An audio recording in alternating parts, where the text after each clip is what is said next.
Some say love, it is a river that drowns the tender reed.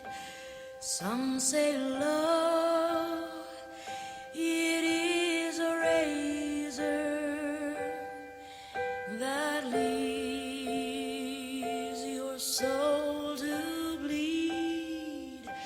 Some say love, it is a hunger, an endless aching need. I say love, it is a flower, and you, its only seed.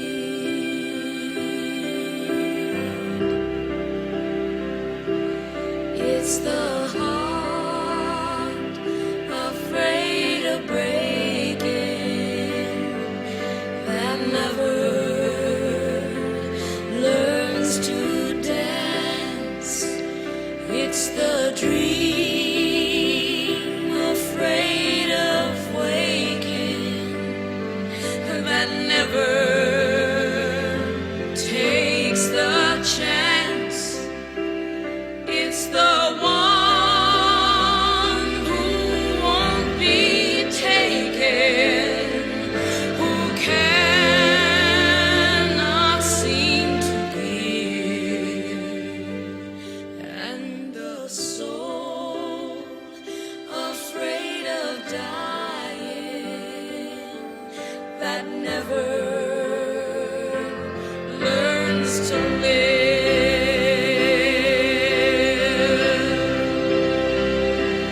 When the night has been too lonely and the road has been too long, then you think that love is only for the lucky and the strong. Just remember, in the winter, far beneath the bitter snows, lies the seed that with the sun's love in the spring becomes the rose.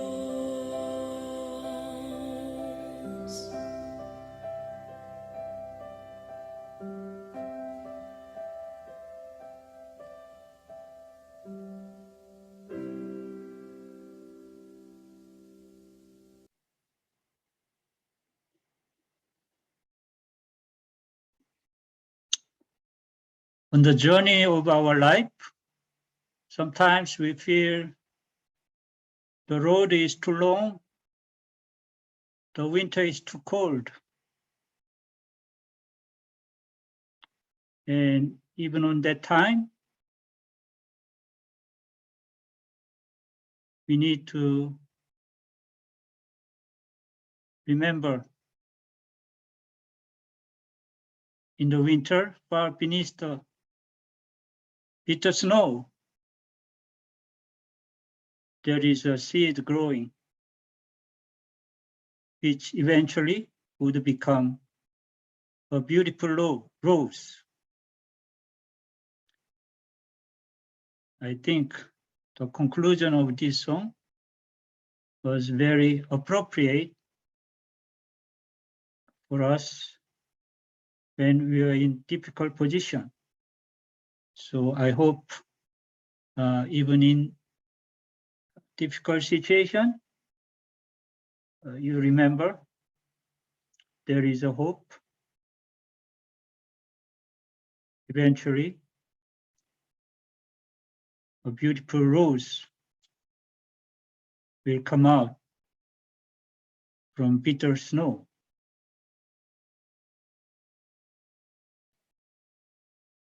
Yeah, This is a very famous song, and the title of this song is Rose.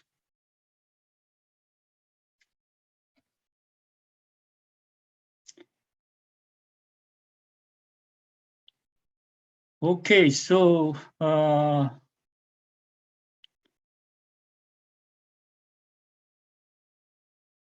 what we have been talking about,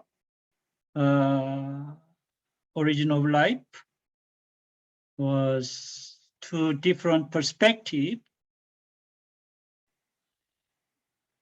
evolution versus intelligent design, and I explained each perspective last time, so I'm sure you know the difference between these two perspectives.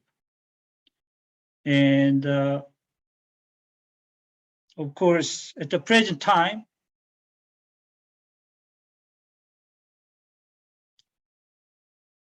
evolution is the major theory. Most established scientists still insisting that natural phenomena, living organisms, should be explained in terms of material explanation. And yeah, in TV and many mass media, still Darwin's idea is very much accepted as an important theory. But paradigm can change. We already saw in 16th and 17th century, design was the major idea. Most famous scientists during 16th and 17th century, such as Newton or Boyle, believed that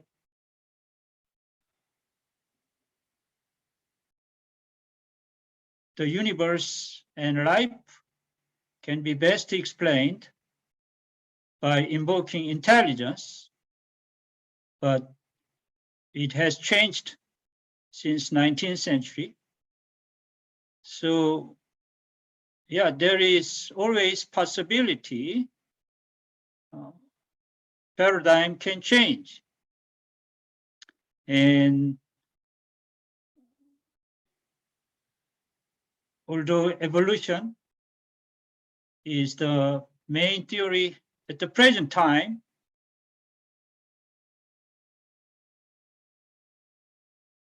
it can change. And evolution theory is facing more challenges as new discoveries about life is made in recent times. You know,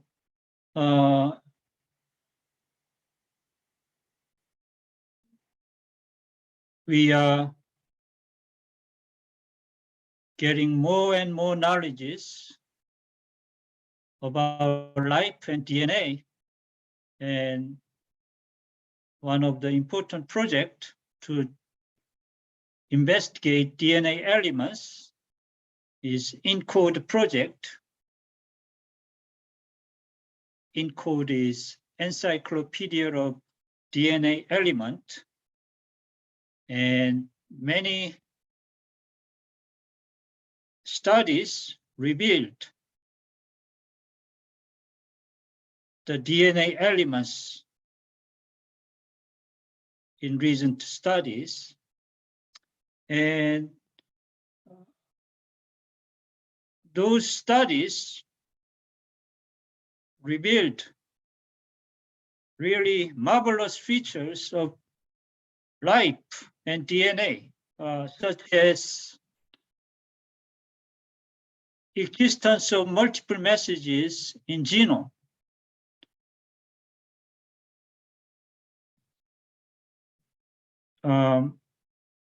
Genomics is to study the DNA, genome, and scientists discovered that same section of DNA can function differently depending upon how it is connected.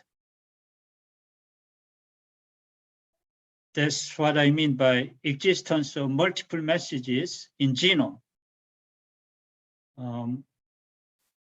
This is like the same sentence having different meaning depending upon context in written language.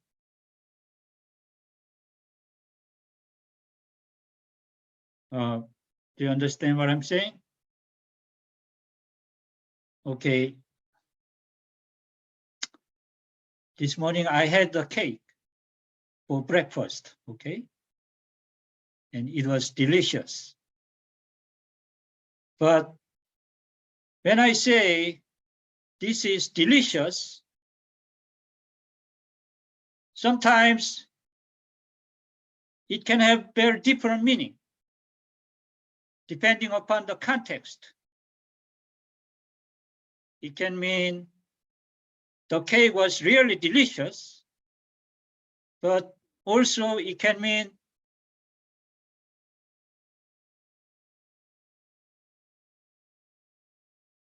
it was not so great. It was bad.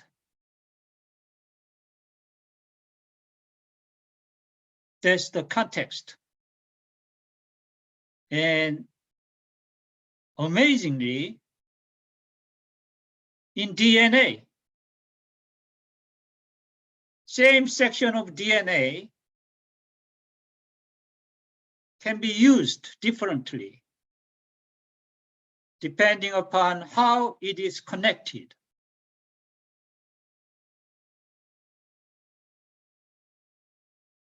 And yeah, it is like the written language. Same sentence with different meaning depending upon the context. How about hierarchical structure of files in DNA? The way to store information in DNA is a hierarchical structure, such as in the high-tech computer. You know, when we store file in the computer, we make the folder and we store those files in the folder. But we also make the subfolder so that we can access and retrieve those files efficiently. That's the way to store information in DNA too. So, yeah, more and more DNA is very similar to sophisticated high-tech computer. And it is very difficult to explain how this kind of sophisticated information processing system could be generated by gradual evolution.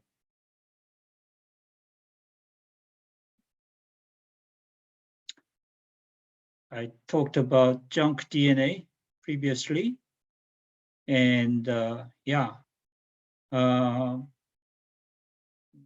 although some people thought that junk DNA was the evidence of long period of evolution, it was found recently that junk DNA was like the operating system in the computer.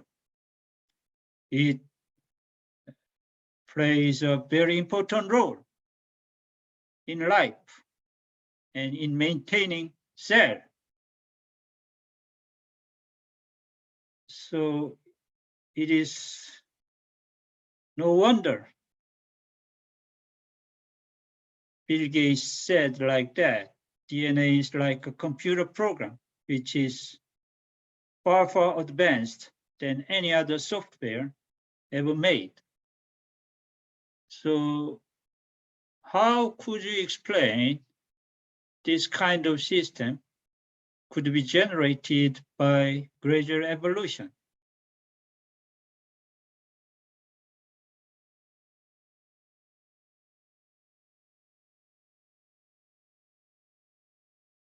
So it is interesting to note that this kind of new discovery of life appears to influence some scientists and philosophers in their position about evolution. You know, Dean Kenyon was the pioneer who developed self-organization model of protein. We talked about Dean Kenyon when we talked about self-organization model. Yeah, he and Gary Steinman was the author of Biochemical Predestination, which was the textbook for chemical evolution model for quite a time. But recently, he changed his position to intelligent design because he thought that evolution could not explain this kind of new features of life.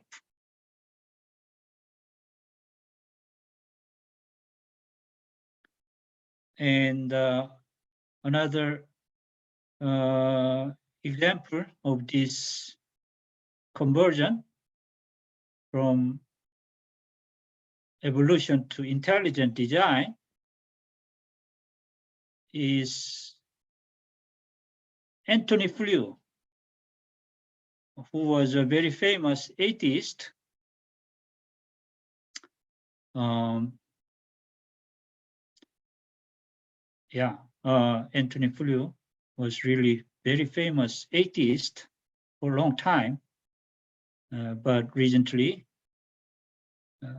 he wrote a book in which he explained why he changed his position from atheism to theism. And one of the most important reasons for conversion of Antony Flew was DNA and its biological information. He's confessing that,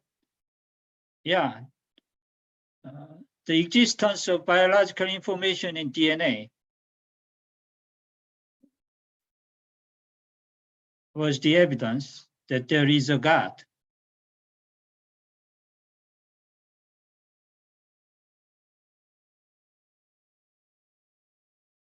I don't know whether Anthony Flew has a specific religion or not.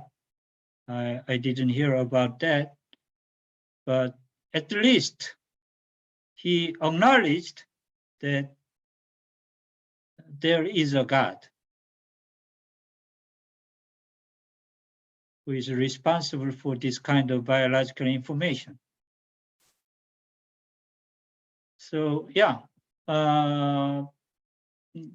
it appears that these scientific new discoveries have some influence on scientists and philosophers, but of course this is a few examples, so it cannot be generalized at the present time. But if this kind of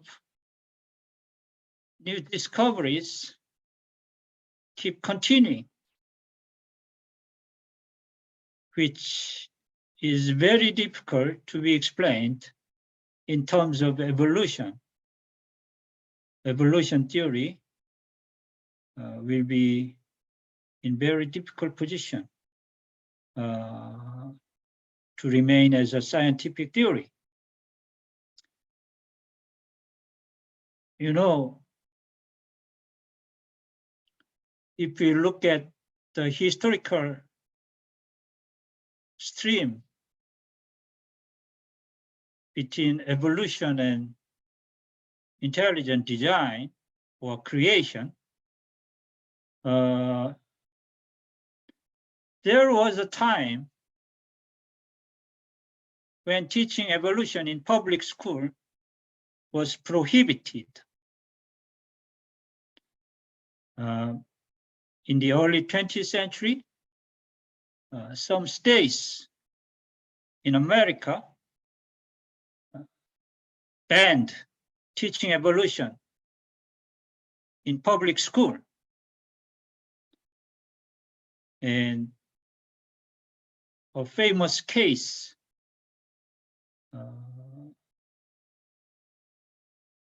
had happened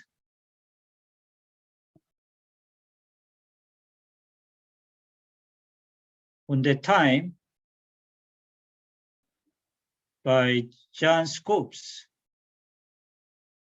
Scopes trial is a very famous case for the conflict between evolution and creation. You know, by 1925,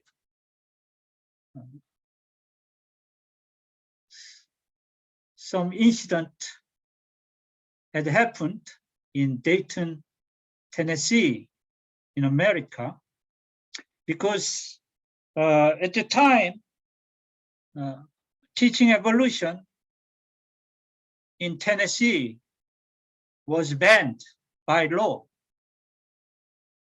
And one teacher named John Scopes talked about evolution during class hours. And yeah, that result became the important news at the time, and eventually he was convicted of violating state law. And that is the Scopes trial, you know, very famous trial, so-called monkey trial. So there was a time when teaching evolution in public school was prohibited in the early 20th century. But the situation at the present time was completely opposite from the days of Scopes trial.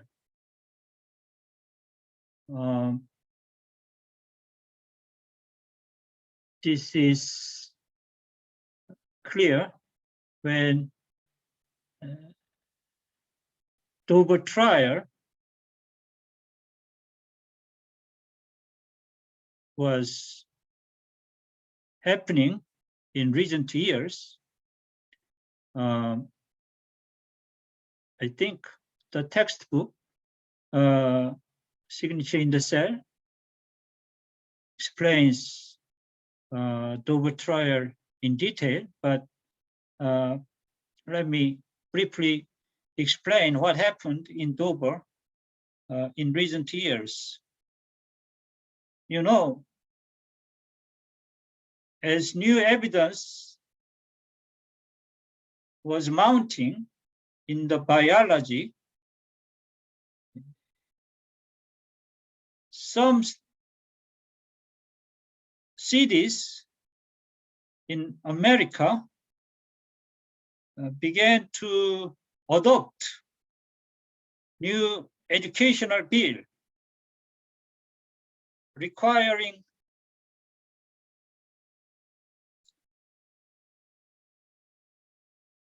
teaching evolution as well as intelligent design. Previously, only evolution was taught in the public school, but the educational committee in Dover, Pennsylvania, adopted a bill requiring teacher to mention about alternative view other than evolution, which was intelligent design. So in that city, in that school of Dover, teachers mentioned intelligent design as well as evolution during class.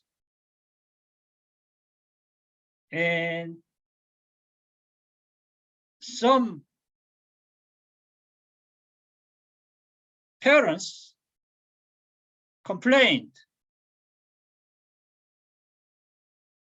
about mentioning of intelligent design because they thought that intelligent design was a religious idea.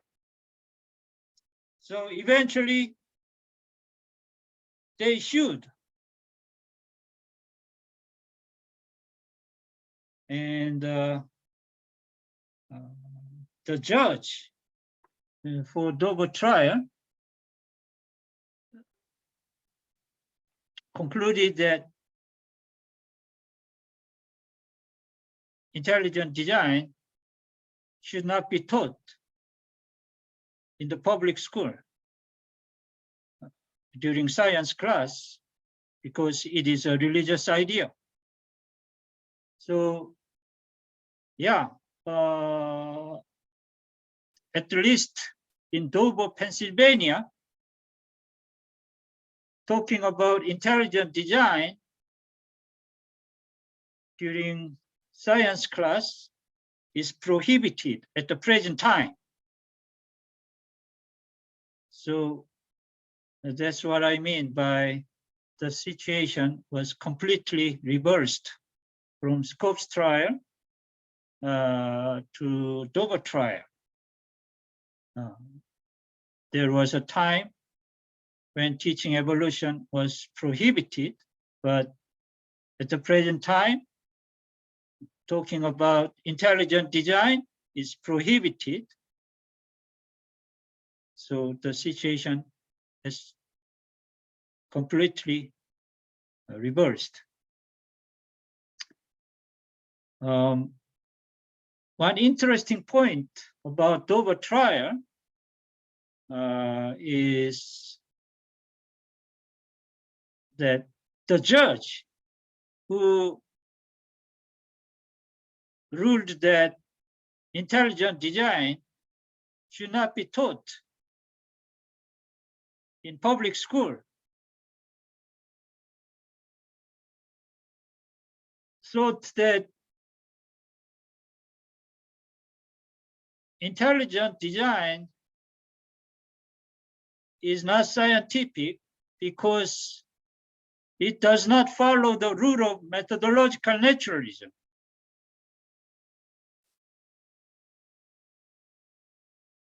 I talked about methodological naturalism last time, and I told you that methodological naturalism became a kind of convention defining scientific explanation in the scientific community.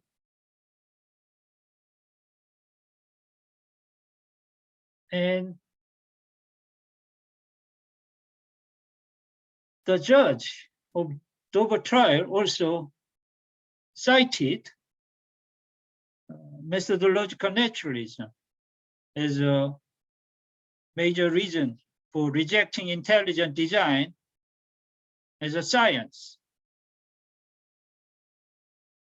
But isn't it funny that methodological naturalism exclude intelligence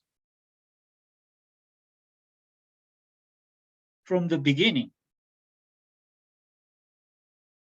So, of course, if you define science as a methodological naturalism, intelligent design would not be scientific, right? Because methodological naturalism exclude intelligence from the beginning. So I don't think that's a proper reason for rejecting intelligence design as a science.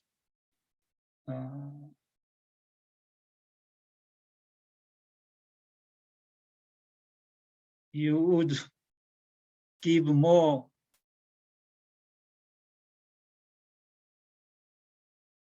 proper reason, such as observability or testability or predictability we talked about as a scientific explanation. But citing methodological naturalism for rejecting intelligent design as a science is not making sense.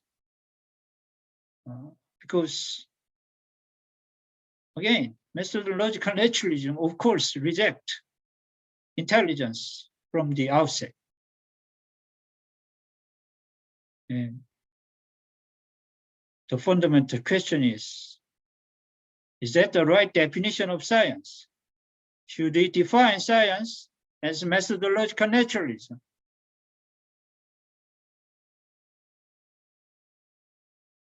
That is more fundamental question. In both cases of Scopes trial and Dover trial, actually,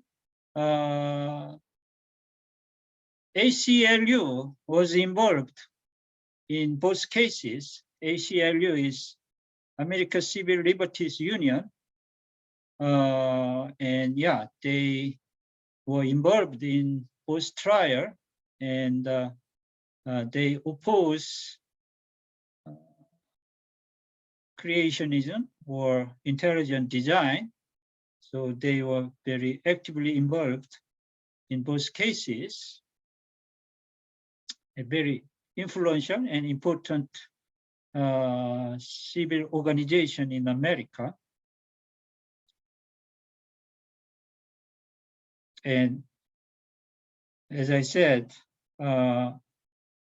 methodological naturalism became a kind of convention in defining scientific explanation in the established scientific community. So that's why you see in the internet, intelligent design is not science, or intelligent design is pseudoscience, because most established scientific community think that invoking intelligence is not scientific. But again, for evolution theory to remain as a scientific theory in the future, these problems should be resolved. I summarized 3 important points for evolution theory to explain. First, you've got to explain how the first life could be generated. We talked about naturalistic explanation for the origin of life, but there is still no plausible explanation for the origin of life. And secondly, you've got to explain why fossil record shows very discontinuous pattern. I talked about Cambrian explosion in animal life history, and fossil record does not show gradual evolution. Rather, it shows very sudden emergence of animal life forms. Yeah. And this was so famous that Time magazine introduced this sudden abruption,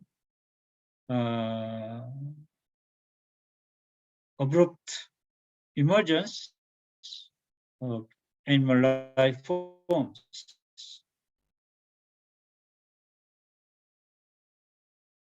Yeah, this is Cambrian explosion. During very short period of time, most animal life forms have appeared. So this cannot be explained in terms of this kind of gradual evolution. Darwin thought of this kind of tree of life or history of life, but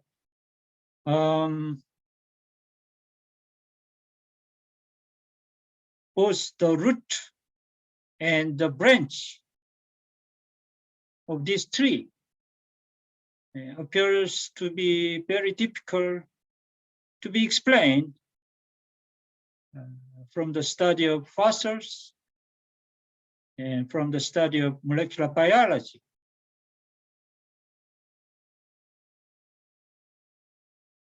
And finally,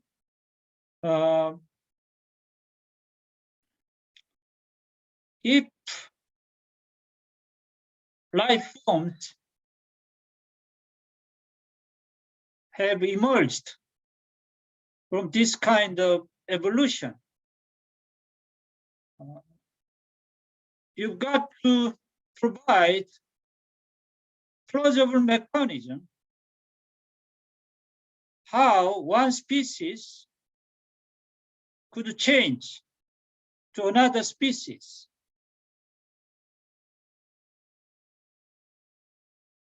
You know, some scientists argue that the birds evolved from dinosaur. Dinosaur, yeah. The birds evolved from dinosaur, but you've got to provide plausible mechanism how dinosaur could be changed to birds for evidence. And that's another problem for evolution theory. So, yeah, those are the important problems to be resolved for evolution theory to remain as a scientific theory. And this is fundamental problem.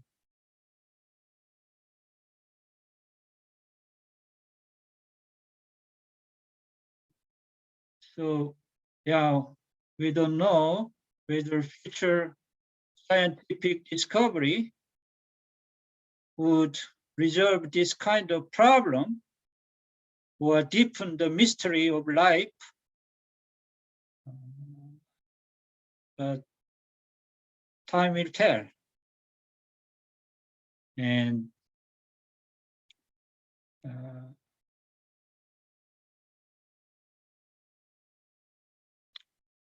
there is a war going on between evolution and intelligent design at the present time. Although we cannot notice in daily life, there is a serious war going on between evolution and intelligent design, as new studies about DNA and life is revealing more and more about new evidence. So maybe after 50 years, we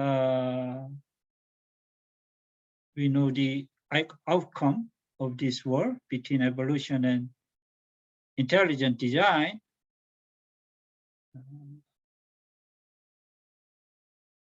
I don't know who will be the final winner of this war. Maybe new paradigm of intelligent design would replace evolution in the future, or evolution would still remain as the major paradigm. In biology, we don't know, but surely the outcome of this war between evolution and intelligent design will have huge implication about the relation between science and religion.